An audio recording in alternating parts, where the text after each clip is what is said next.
Hi guys, welcome back to Babbling Irons. So today we're going to be covering Santiago Gimenez, a player that has been linked to West Ham, one with let's just be honest, a ridiculous fee attached from the low end.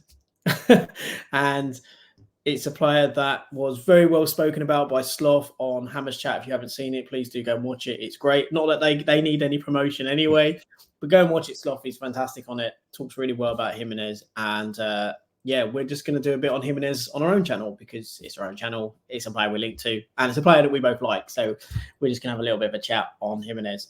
But Sloth, before we get into the fee, which we both acknowledge is ridiculous, that's been muted. What are your thoughts on Gimenez? What do you like about him? I just think he's fantastic. I think I just love him. I think he's great. He's 6 foot. He's probably the closest thing to Arnautovic that we would have since we missed out on Boniface and Gyökeres. I think Boniface, it hurts every time. It's like I know, but it's just it's the West Ham way, isn't it? You know, he is exactly the kind of player who would smash it in our system. And as I said, he's 6 foot. He's got 18 goals and 4 assists in the league. He's got 2 goals and 1 assist in the Champions League. Feyenoord were also in a pretty tough group as well. So I think those kind of stats you look at and you just think, oof, if he had Kudus, Bowen, Paqueta off him, he's got a great team at Feyenoord in the likes of Stengs, Timber and Minte. Those kind of pacey players running off him and creative outlets. But I don't see any reason why he wouldn't be able to just come straight from Holland into the Premier League, cause absolute problems, because he's a real complete number 9, but he's athletic as well. And he can finish with his head. He can finish with his left foot, his right foot, but he's also got composure in front of goal. Composure that doesn't just mean he's clinical with his finishing. It also means he's able to link up play. And if he sees someone in a better position than him, he can play it back into them and create a chance. So, yeah, I'm a massive fan of Gimenez. I think he is exactly the kind of player that we should be going for. Exactly the kind of striker that we have been crying out for since Arnautovic left.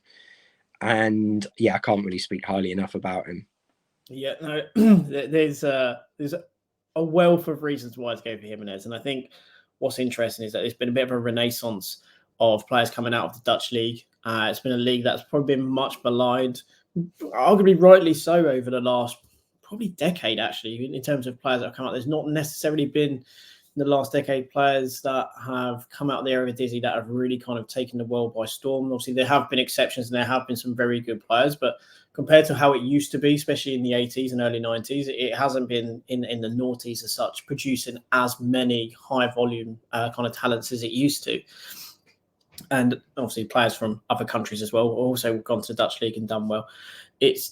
We've seen recently that, the likes of Cody Gakpo doing well. Gimenez is a player that both Sloth and I absolutely adore, and a player we've got no chance of getting now, unfortunately. Again, when we look at our own two in Kudus and Alvarez, there's been a lot of players that are starting to come out of that Dutch league and starting to do really well. And Gimenez is probably going to be the next sensation, shall we say, coming out of the league. What he's done at final since signing has been absolutely fantastic. He's really helped to push that team forward to a point where obviously they won their first trophy, their first title in, I think, about 40, 50 years, maybe even longer than that.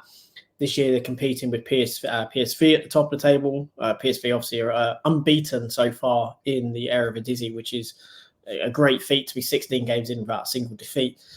Feyenoord are obviously still snapping at their heels, but if PSV continue that form, then you're just not gonna get anywhere near. But he's been one of the big players, and Feyenoord have also had seen players picked off in the last few years, and they managed to keep on Arne Slot, which was probably huge, not only for Gimenez but for Feyenoord as well. And if we look at it kind of statistically, as Slot says, he's absolutely banging form. We talked about Fostis Ioannidis, who has a number of goals this year, but predominantly from the penalty spot. This is a player who has 18 goals in the league, 17 of which have been from open play. They haven't been from kind of taking penalties. From a point of shots per game, almost 4 shots per game, but it's that ability to get those shots on target at 47%, and then the conversion rate of almost 30% of all shots that he has on target are resulting in a goal. That's an incredible statistic in itself. And whilst he's not necessarily dominant in the air, he's still doing very well to be 30%. With that, again, good ball carrier, likes to take the ball, likes to bring the ball forward, is progressive, has a good level of pace. Again, defensive side, he doesn't get involved. However, when you look at the win percentage, it being 70%, that's in the upper percentiles across obviously the 8 leagues outside of the top 5 that we've selected, which, again, for those who are interested, it's the Championship, Swiss, Portuguese, Austrian, Greek, Belgium, Dutch, and also the Scottish League. He is outperforming players across the board in many areas. Again, not necessarily involved that much in the kind of build-up play for Feyenoord. When you look at obviously his passes per game, you also look at the heat map. It's very much focused centrally and very much in that final third. So he's not utilised maybe as much, but again, it doesn't also account for nuance, and such as Feyenoord are a dominant team in the league. They are often positioned much higher up the pitch. So his heat map is going to be very much more in the sense of where he can influence and score goals, etc. And he has just been in great form for him. And again, 4 assists as well this league, as well as 17 goals. And I know in the past, there's been the likes of, say, Jensen, who a number of years went to Spurs, who was in absolute blistering form in the Eredivisie for a good couple of years. We also almost nearly bought him as well. Fortunately, he chose Spurs, not us. And he was, well, quite frankly, he was awful when he came to the Premier League. But I don't think that, though, that level of overachieving in the Eredivisie and then underperforming in the Premier League is something that we're going to see as often. Not to say that the gap is closed, but I do think there is better talents within the league. And Gimenez is one I really think is a really interesting player for us who fits the profile. But then we come on to the negatives. One of those negatives being the price. 30 million has been quoted. Quite frankly, it's, I would say, laughable that is the figure that's been gone with. I don't believe there's any release clause in relation to that. And in fact, I am fairly positive that he is part owned, either third party or as a substantial sell-on clause going to his previous club, to the point of, say, 40 to 50% of the fee is split. So Feyenoord are not going to sell him for £15 million, essentially, because that's what we're talking around. If we're saying it's £30 million, Feyenoord are going to sell their star centre forward for £15 million. When they look around other leagues and look at, also when you look at, say, Nunez, who has come out of the Portuguese league, when he went there after, I think he left there from La Liga to go there. He was bought for about £80 million. They're going to be looking around that 40, 50, 60, 70, even 80. And this is a premium window. So they're most likely going to be looking at around probably 50 to 60 million, if in all honesty, because they have to split that fee by 50 to 40% potentially.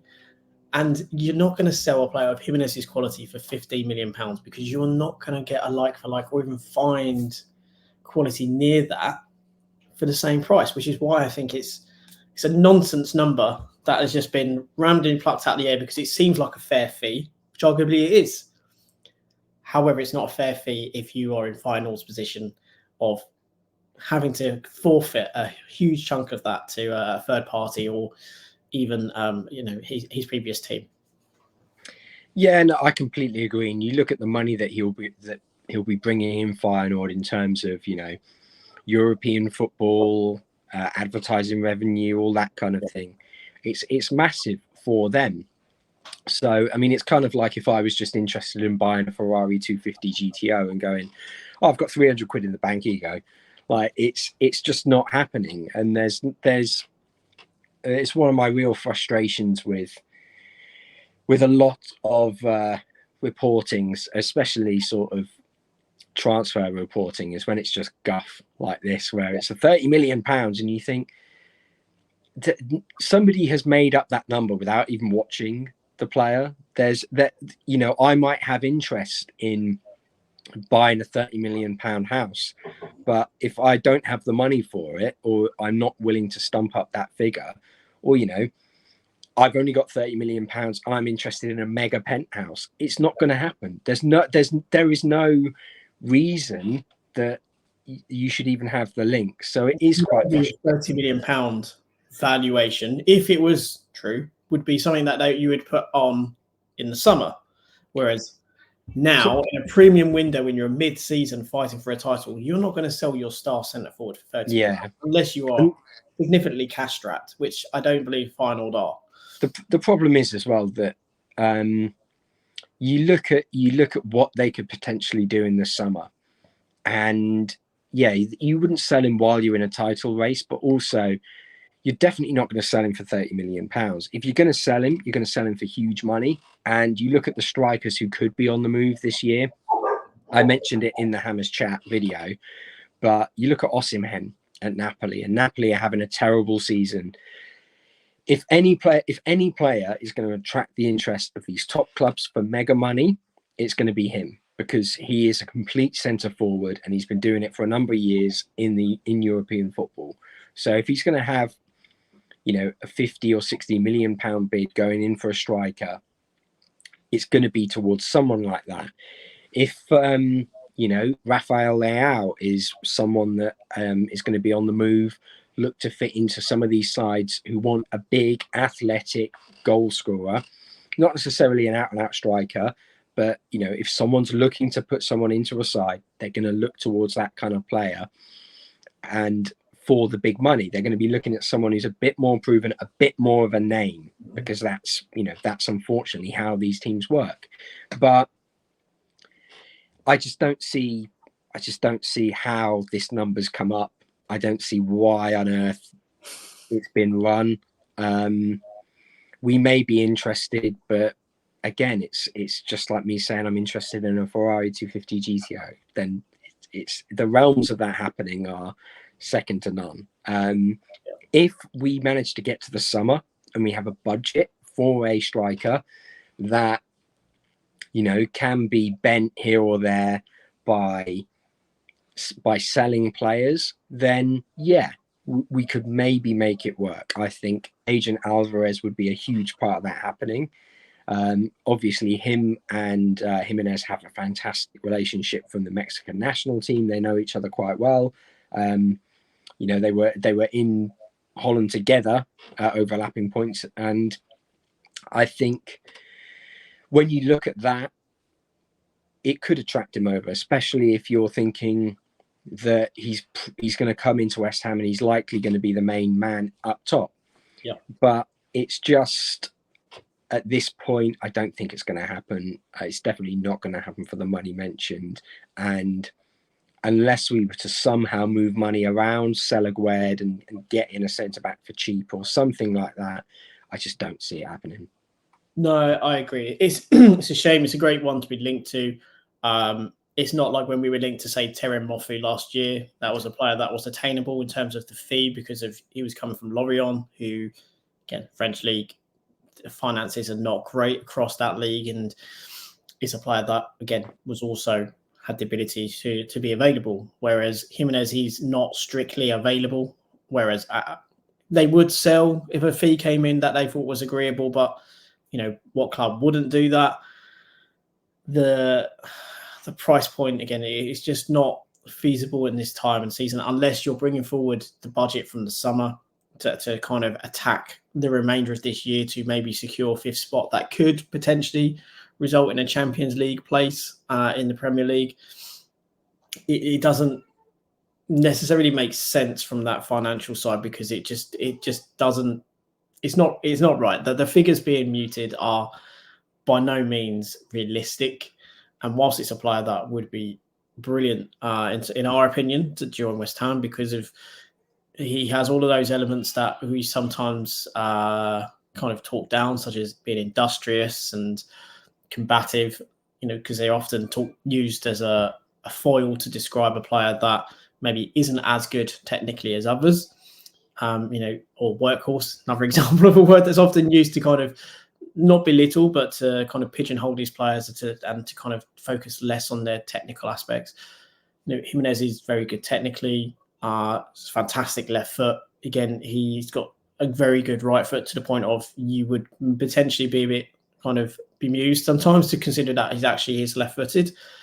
One of the things that he probably would have to improve on coming to the Premier League is that lack of space that you get in the Premier League. So having to adapt to the a little bit limited more time that you have on the ball, and also in the area, you tend to have less opportunity to find as much space as he does in the area of Dizzy, or even have as much time as he does to get his shots away. However, as we've seen with Alvarez, after a period of transition, as we've seen with Kudus, after a period of transition, good players assimilate themselves in. And again, you can only really do that via playing as well. And again, if we create opportunities, which we do, we tend to create some really good opportunities, regardless of personal views on our overall performances or our overall style. When we tend to create chances, we tend to create quite good and very decent chances for our strikers to actually get a clean shot away. And that's something that would, again, benefit someone like Gimenez. What's interesting is another left footer. We are probably the most unbalanced team in the sense of we have probably more left footers than we do right footers at times, which is such an odd kind of dynamic, because you always assume or always see so many right footers and consider that be a balanced team. Whereas sometimes West Ham there has been some go, oh, we've got loads of left footers in our team. It was maybe a little bit, not enough balance. It's like, but actually we do have quite a good blend. And we bring another left-footed centre forward or another left-footed striker. Would be quite interesting to have, obviously, a front four of all left-footed players when it's normally a right footer. So it does make some interesting kind of dynamics as well in play, I think. I think if we're talking about players available for around this price range who could add goals to the system and fit the system, I think you're looking more sort of at Jonathan David and a forward like that, someone who's versatile and can play a bit wider, but can also play down the middle. And also someone Moyes has been very interested in for the past two seasons, really. So I think that's a much more realistic option, because Lille are probably far more open to a sale. They are quite cash strapped, and also this is a player who wants to come to the Premier League. He's mentioned it in the past how he would like to test himself, but I think, look, I would personally be far more excited about Gimenez coming and joining. But if we're talking about terms of realism and even like fitting the system because of his versatility, I think Jonathan David's probably a better shout for this price, because at least that's somewhat realistic, as opposed to Gimenez, who this probably only buys you his left leg.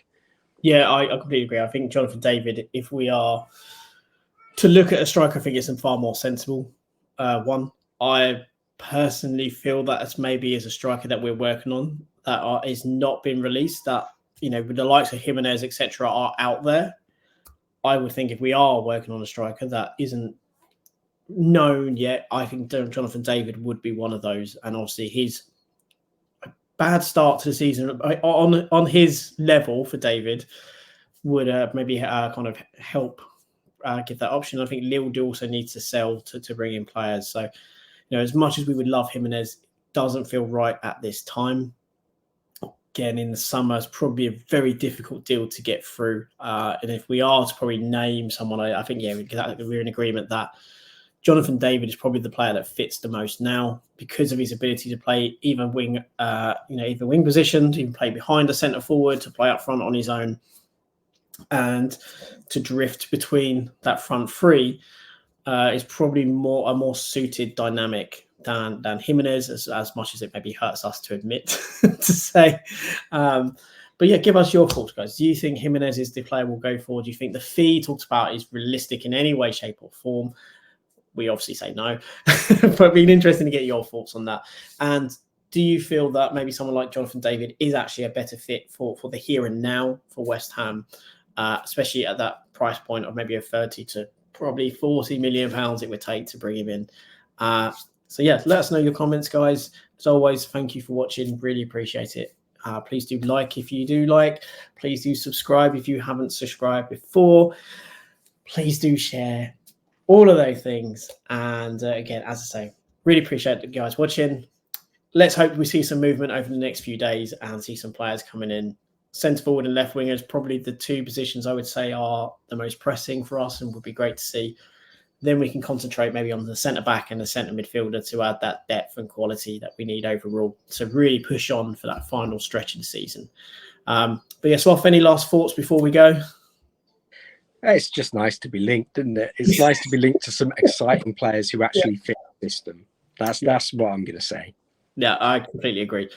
So, yeah, as always, thanks for watching. And Sloth, one last thing to say, and that is, come on, you Irons.